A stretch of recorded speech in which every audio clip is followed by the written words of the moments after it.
Today, as we celebrate St. James, the first one to give his life for Christ, we look at that example of James and John. Jesus had called them, and they left their father out of the fishing boat and followed him immediately. And that had to be something that they had been pondering and wondering. Because before Jesus had called the different apostles, they had known of him, they knew who he was, and they had probably recognized some of what the underlying work that he was doing was about. And as they leave the family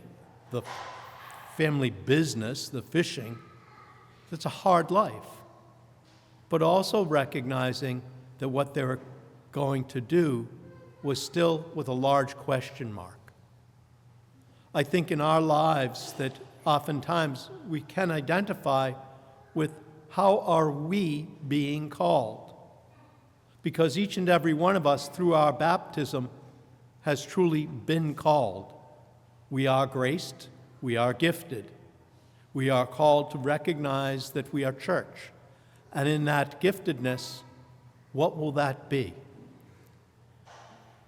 Jesus in his public ministry has been preaching and teaching, miracles being worked, and now all of a sudden, James and John with their mom comes forward.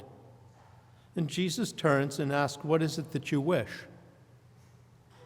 "I want you to promise that one will be at your right and one will be at your left," the prominent sense. And I think most moms would probably do the same. If my son's going to do something, I want him to be the best. I want him to be recognized. And Jesus turns to them and asks them, "Can you drink the chalice I'm going to drink?" And it's like, we can.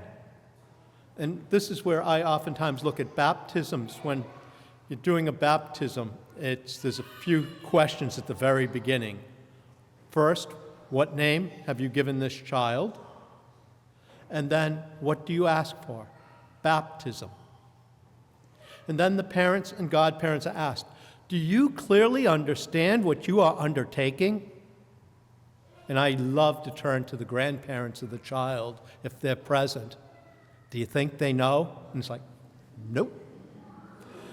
Because in our life, we do not know what it's going to bring. But are we willing to step forward for it? And in that mystery and in that grace, Jesus asks us, can we drink the chalice he is going to drink? Can we do the work that's being called that he does? And in our lives as we grow, and as parents, as godparents, as grandparents, as examples and followers of Jesus, in what ways do we step up? Do we step forward realizing, God, I need your grace. I need your help. I'm not sure what the day will bring, but hopefully it will be in line with your will and with your giftedness. James ultimately gives his life in profession of the faith for Jesus. Hopefully, we may not have to go to that extreme, but daily, willingly giving those small little choices of how do I follow Jesus. One of the spiritual writers puts it this way: most of us know about Jesus. We know all sorts of facts and understanding and teaching. But do we know Jesus?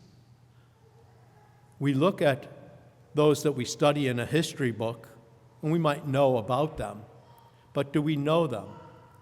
And Jesus asks us to have that relationship of realizing his love, his care, his call is one that is inviting us in the deepest relationship and most personal relationship we can have. And in that, do we understand, I believe, help my unbelief? Do I respond that those who sow in tears shall reap rejoicing? that Jesus does understand us, and he asks us to be with him. Maybe we're not sitting at his right or left, but the work that we have to do is one of service. I believe that most parents and grandparents and godparents have a very clear understanding of that, because it's not so much that you're going to be served, but you're serving. May we serve Jesus. May we know of his love.